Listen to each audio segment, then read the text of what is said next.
요한계시록 3장 7절로 13절입니다. 요한계시록 3장 7절로 13절까지 말씀 한 절씩 말씀 교독하겠습니다.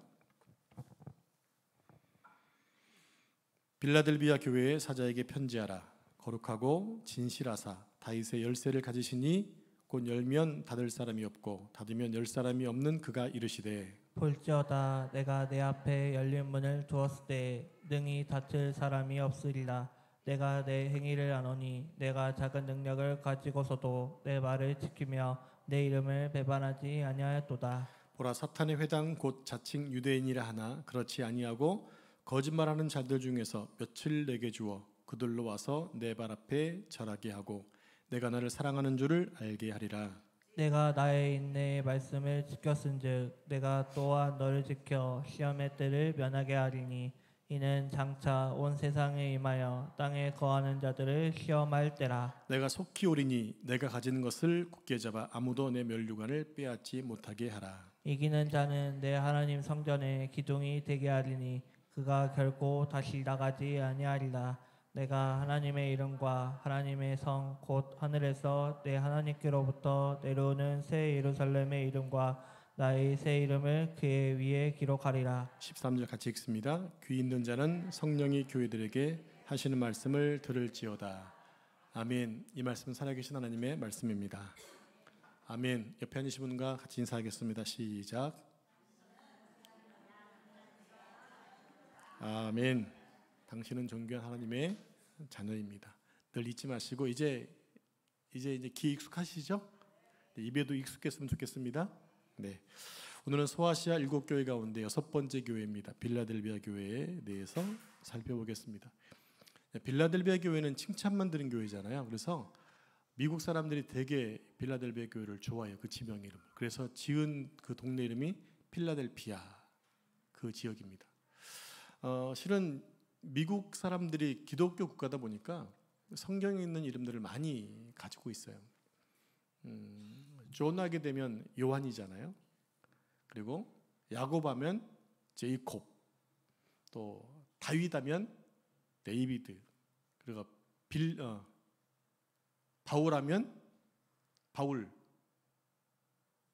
피터 아닌가요? 폴, 오케이 폴, 예 죄송합니다. 베드로가 피터죠.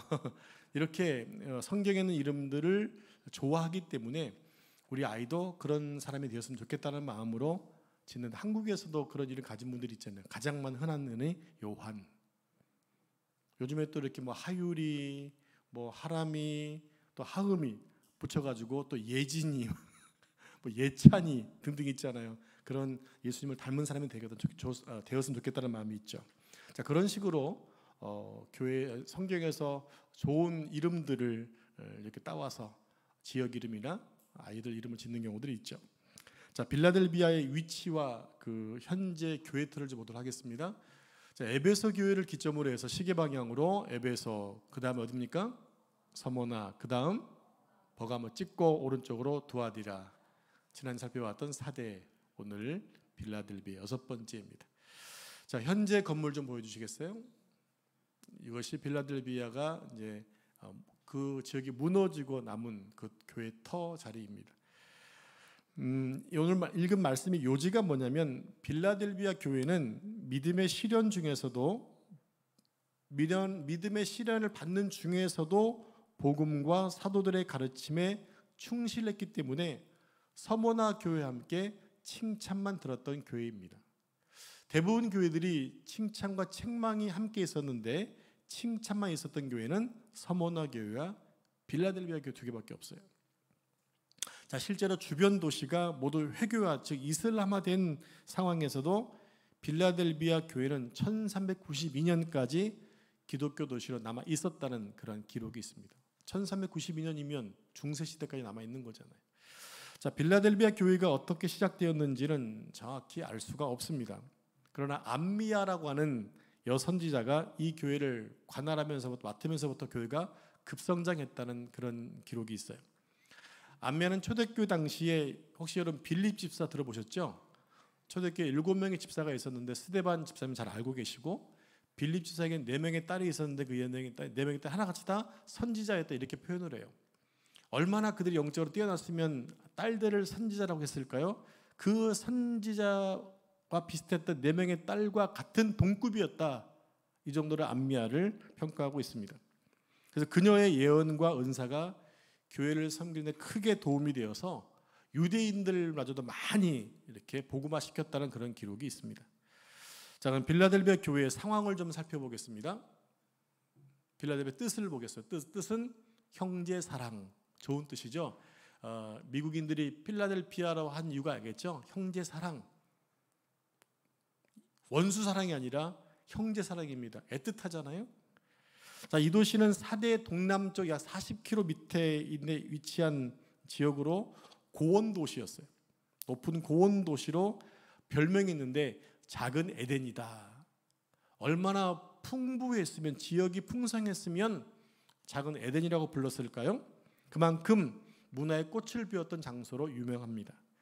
또 이 도시는 로마 제국의 주요 도로가 소아시아 저절로 펼쳐졌을 때 이 지역을 통과해야만 됐어요. 그러니까 지역적인 도로의 확충이 돼 있었고, 도로가 확장되다 보니까, 잘 되다 보니까 많은 사람들이 유입을 했고, 또 어떤 장사를 내도 다 잘 되는 장사였어요. 그러니까 사람들이 많이 몰려들었죠. 지난주에 사대를 살펴봤죠. 사대에 뭐가 많다고 그랬죠? 지난주에? 금이 많다고 그랬죠. 금.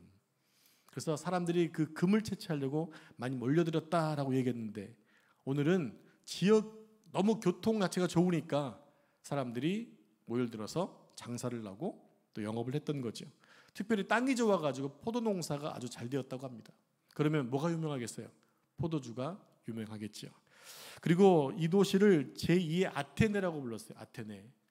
그렇게 불렀던 이유가 뭐냐면 이방 신전들이 즐비했다는 얘기입니다. 그리스 아테네만큼의 이방 종교의 온상으로 그 열망이 어느 도시보다 강했던 지역이 바로 빌라델비아였어요. 자, 그렇게 된 데는 나름 이유가 있었던 게 뭐냐면 AD 17년경에 이 소아시아 지역에 엄청난 지진이 일어났던 거예요. 여러분, 터키에 지진 자주 나는 거 알고 계시죠? 일본만 나는 게 아니라 터키에도 지진이 참 많이 일어나요.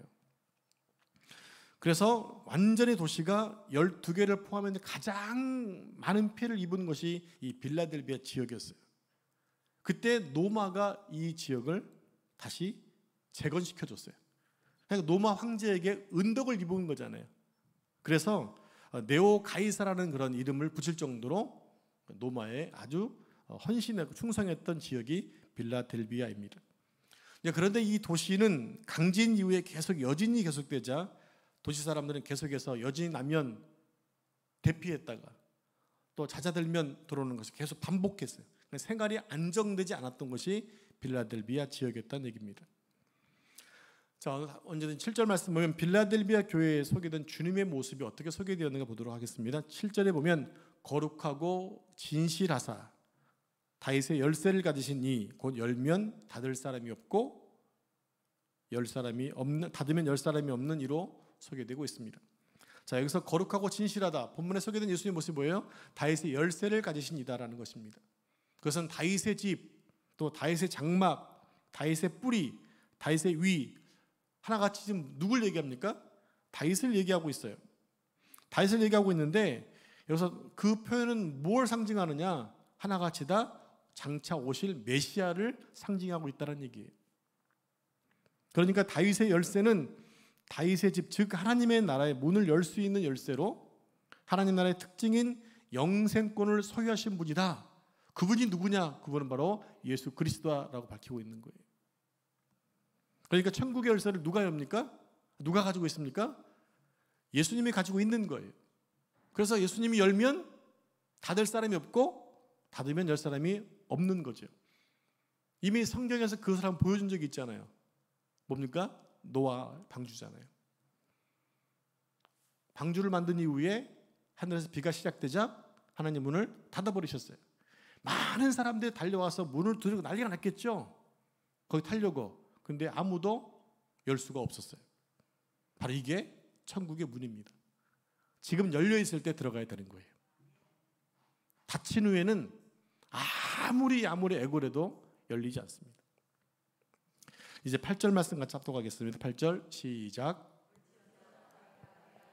일리물은 주었을 때 능히 닫을 사람이 없으리라. 내가 내 행위를 아노니 내가 작은 능력을 가지고서도 내 말을 지키며 내 이름을 배반하지 아니하였도다. 자, 예수님이 빌라델비아 성도들의 행위를 봤는데요. 작은 능력을 가지고도 말씀을 지키면서 주의 이름을 배반하지 않았다, 이렇게 얘기합니다. 작은 능력. 이 표현을 우리가 얘기하면 이렇게 얘기할 수 있어요. 빌라델비아 교회가 가난했지만 그 작은 능력을 가지고도 승리했구나, 이렇게 생각할 수 있다라는 얘기예요. 지금 무엇이냐면 인간의 가능성, 또 인간적이고 행위적인 열심을 강조하는 쪽을 해석할 수가 쉬운데 이것이 아니라고 하는 거예요. 여러분, 성경을 보실 때 아주 중요한 게 있습니다. 인본주의 해석이 있고 신본주의 해석이 있습니다. 즉 우리가 요셉이라든지 또 다윗이라든지 훌륭한 성경의 인물을 보면 내가 그 사람을 본받아야지, 이렇게 얘기하잖아요. 그게 아니라는 얘기예요. 여러분, 아브라함이 완벽합니까? 다윗이 완전한가요? 여러분이 좋아하는 인물이 완전합니까? 우리가 성경에서 그 사람을 뽑아서 본받아야겠다는 얘기는 인본주의 해석이라는 얘기예요. 그럼 신본주의 해석은 뭐냐? 그렇게 부족함에도 믿음의 조상이 되어 이끌어 가셨던 하나님의 은혜를 받는다는 얘기예요. 이게 신본주의 해석인 거예요. 이해가 되시죠? 다윗이 하나님의 마음에 합한 사람이었다고 이렇게 인정받고 있는데, 다윗은 남의 아내를 빼앗고 살인까지 했던 말 그대로 사형수였어요. 사형수. 아마 그가 왕만 아니었으면요, 일반 사람에서 죽었을 수도 있어요. 그런 나쁜 죄를 저질렀음에도 불구하고 그가 하나님의 사람으로 만들어갔던 것은 그렇게 하나님이 다윗을 쓰려고 빚어갔다는 얘기죠. 그 하나님을 보는 것이 성경의 해석이고 그게 바로 적용이라는 얘기입니다. 여러분, 우리는 성경의 위대한 인물을 본받겠다고 다짐할 수 있어요.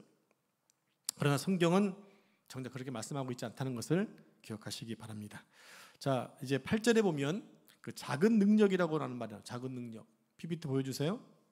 보면 작은이 헬라어로 마이크론이라는 단어예요. 마이크론. 이것은 무슨 뜻입니까? 눈에 보이지 않을 정도로 작다. 그러니까 말 그대로 미미하다한테 미미하다. 빌라델비아의 능력이 아주 미미했다는 얘기, 아주 약했다는 얘기예요.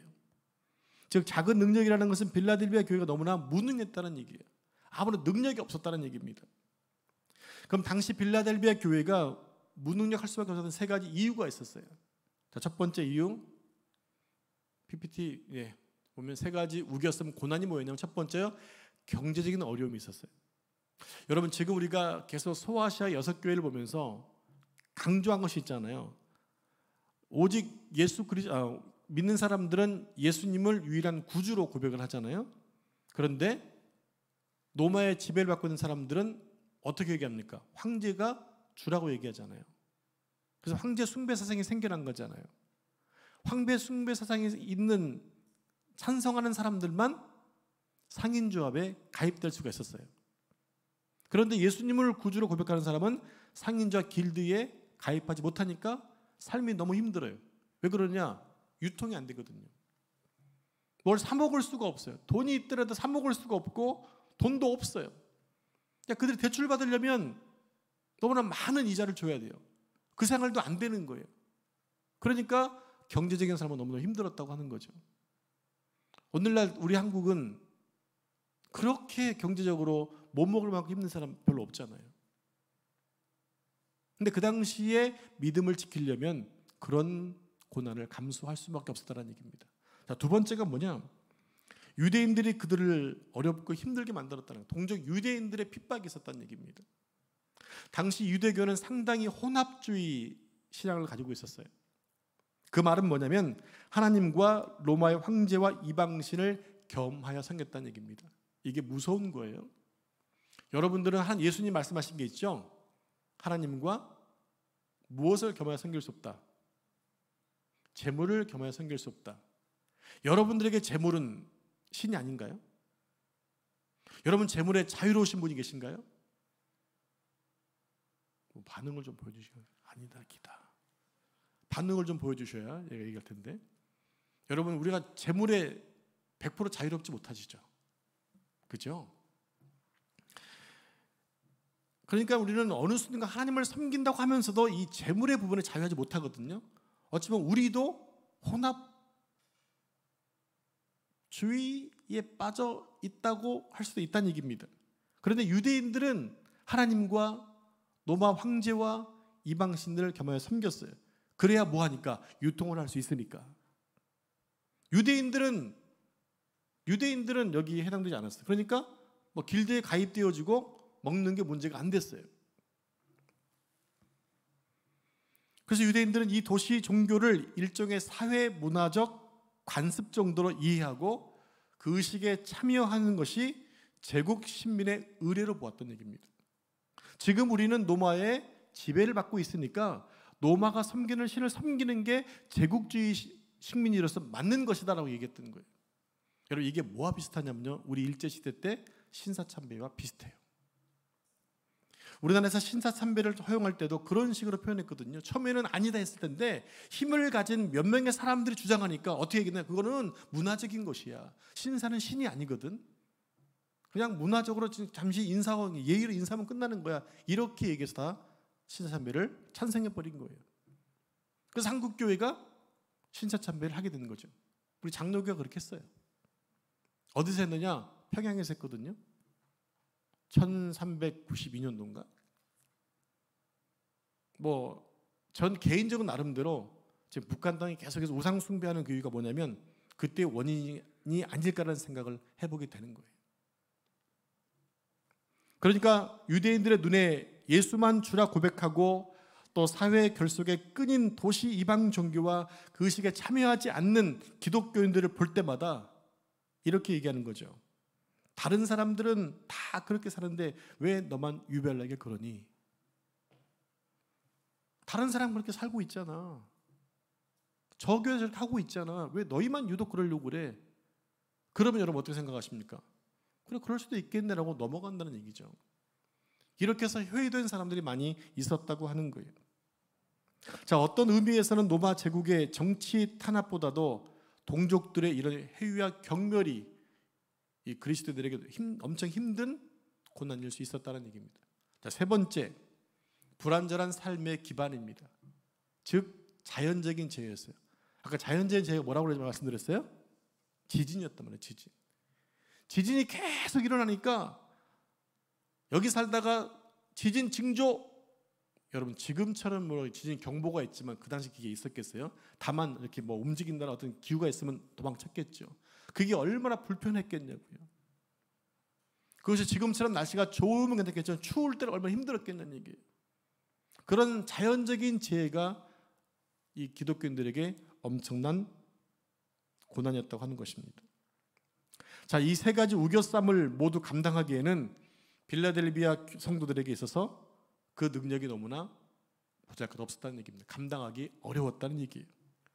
그런 약함을 알고 계신 주님께서 고통당하고 있는 빌라델비아 교회에게 무엇을 허락했느냐? 열린 문을 허락하셨다는 거예요. 여러분 열린 문 많이 들어보셨죠?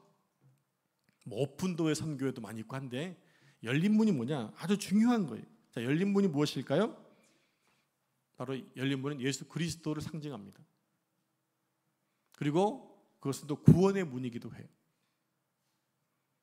그리스도께서 열어주신 구원의 문은 닫을 사람이 없다는 거죠. 빌라델비아 교회 성도들에게 약속하신 열린 문은 바로 예수 그리스도입니다. 따라서 결론적으로 말하면 빌라델비아 교회는 정말 작은 능력밖에 없어서 자신들에게 닥친 삼중고를 스스로 버티기가 어려웠어요.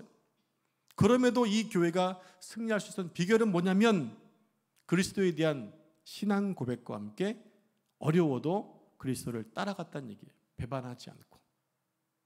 이게 주님 보시기에 감동이었다는 얘기죠. 견딜 만한 능력이 없음에도 참고 인내하고 주님의 복음을 배반하지 않는 그 빌라델비아 교회를 칭찬하신 거예요. 그들은 힘들고 어려운 환경 속에서도 그리스도를 배반하지 않았다는 거죠. 그것을 주님이 아시고 위로해 주신 거예요. 자, 8절을 보면 예수님 위로의 말씀이 이렇습니다. 8절 하반절에 내가 내 행위를 아노니 내가 작은 능력을 가지고서도 내 말을 지키며 내 이름을 배반하지 아니하였도다. 여러분, 우리는 나중에 하나님 앞에 가면 주님께 이런 위로의 말씀을 들을 거예요. 아무개야, 참 내 이름을 지키느라 고생 많았구나. 저는 그 스데반의 순교를 묵상할 때마다, 그때 제가 그 어떤 성경 세미나를 갔는데 이 부분을 강의했던 목사님이 울면서 강의를 했어요.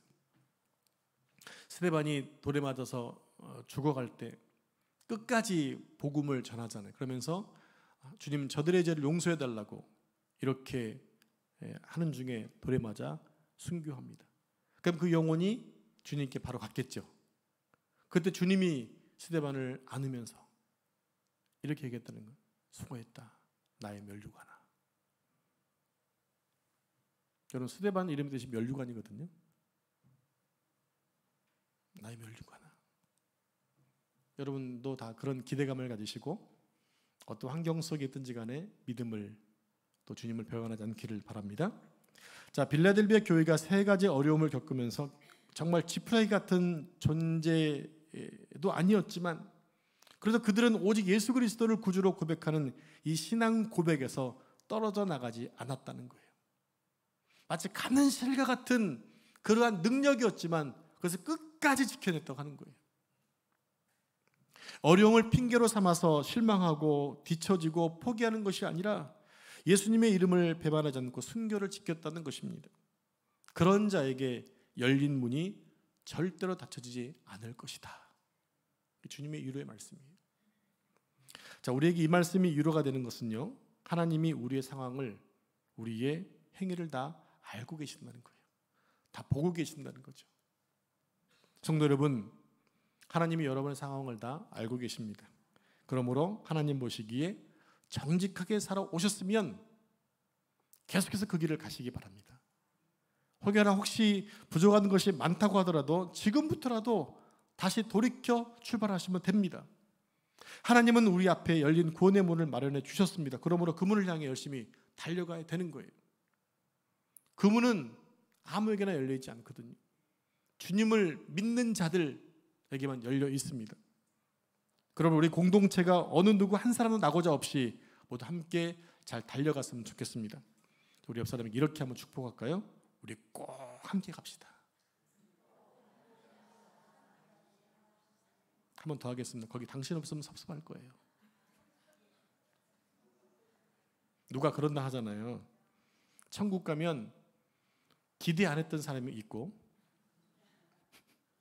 또 꼭 올 줄 알았는데 없는 사람이 있다고 하잖아요. 여러분 꼭 계시기를 바랍니다. 자, 열린 문과 관련해서 요한복음 10장 7절 말씀 보면 이렇게 말씀하고 있어서 함께 같이 읽겠습니다. 시작. 그러므로 예수께서 다시 이르시되 내가 진실로 진실로 너희에게 말하노니 나는 양의 문이라. 아멘. 자, 예수님이 요한복음 10장에서 에고에이미라고 얘기했잖아요. 나는 무엇이다 얘기했을 때 나는 양의 문이다 말씀했어요. 양의 문으로 들어가는 자가 생명을 얻는다고 말씀하죠. 예수님은 하나님의 택하신 자들, 즉 예수님을 구주로 고백하고 영접하는 자들에게 열린 문이 되어주세요. 여기서 열린 문은 양의 문이 되신 예수 그리스도를 상징한다고 말씀을 드렸죠. 자, 우리가 비록 잿덩어리이고 보잘것없는 존재이지만 또 우리를 둘러싼 환경은 우리를 집어삼킬 듯 아주 적대적이지만 우리가 승리할 수 있는 비결이 뭐냐면 예수님이 계시기 때문이에요. 그분이 나의 목자가 되시기 때문에 내가 안전한 거예요. 그분은 우리의 구원자시고 날마다 우리의 짐을 대신 져 주시는 분이세요. 우리의 신앙이 떨어지지 않도록 붙잡아 주시는 분이세요. 그리고 당신 안으로 우리를 맞아 주시는 분이세요. 그분이 예수 그리스도입니다. 아멘으로 화답하시기 바랍니다. 네. 이제 10절 말씀과 합독하겠습니다. 10절 시작. 시험의 때를 면하게 하리니 이는 장차 온 세상에 임하여 땅에 거하는 자들을 시험할 때라. 자, 여기서 우리 한 가지 심도 있게 살펴볼 말씀이 있어요. 그것은 시험의 때가 어느 때일까라는 거예요. 시험의 때가 어느 때일까요?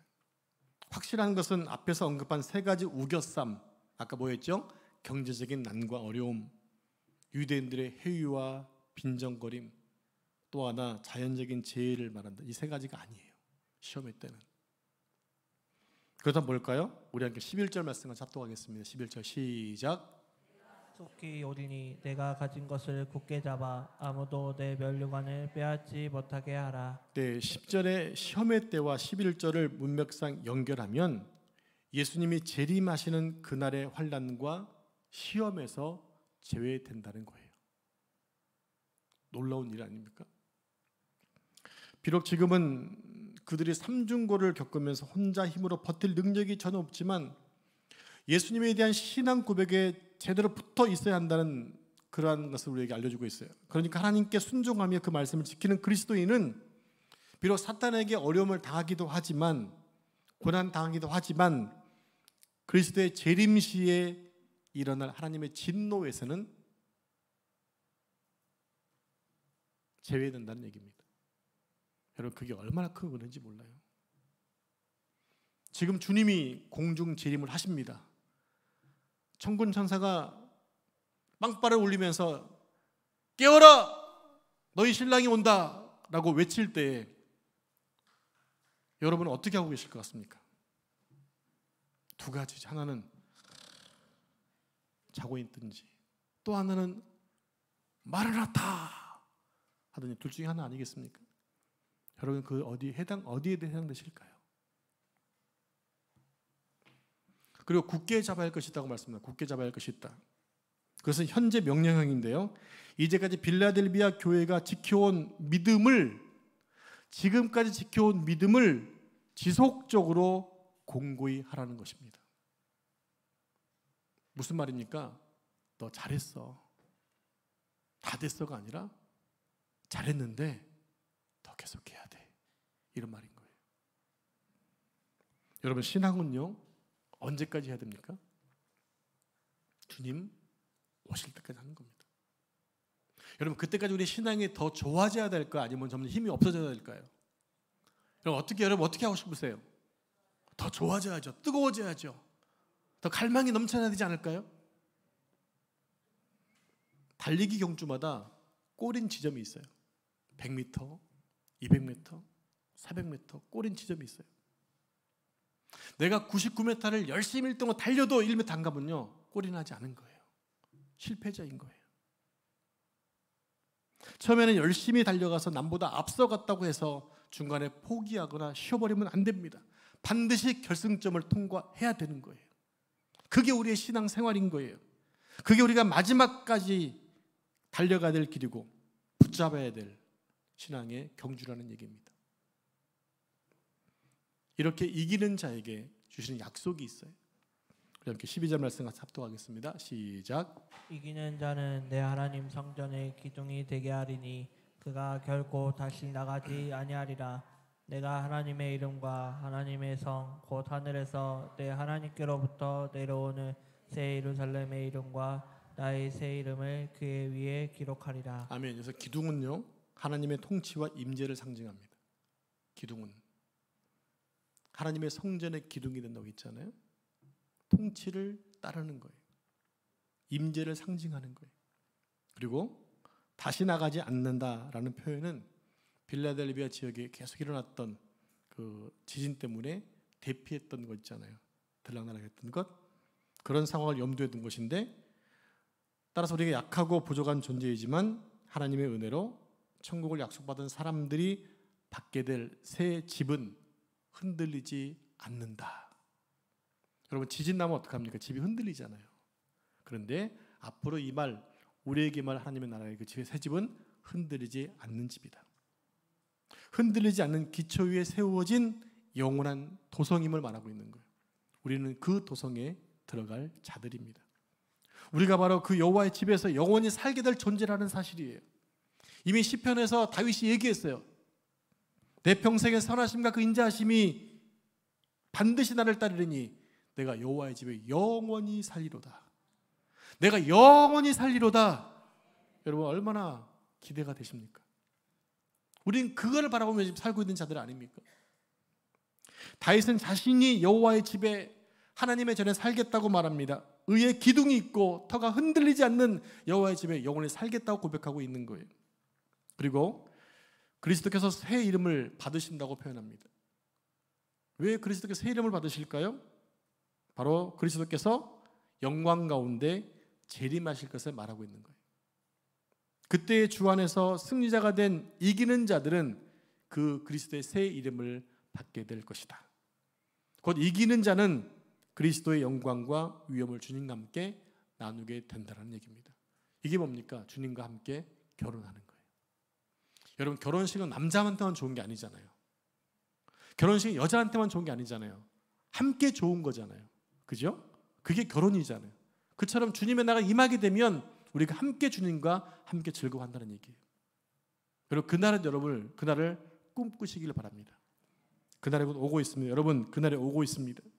세상에서 들려오는 참혹한 소리는 주님이 오실 날이 가까이 오고 있다는 반증입니다. 그러므로 실망하고 낙심하기보다는 더욱 말씀 위에 서서 믿음으로 기름을 준비하고 오실 주님을 고대하며 삶의 승리자로 살아야 하는 것입니다. 그렇게 살아가는 여러분에게 축복합니다. 기도하겠습니다. 하나님 감사합니다.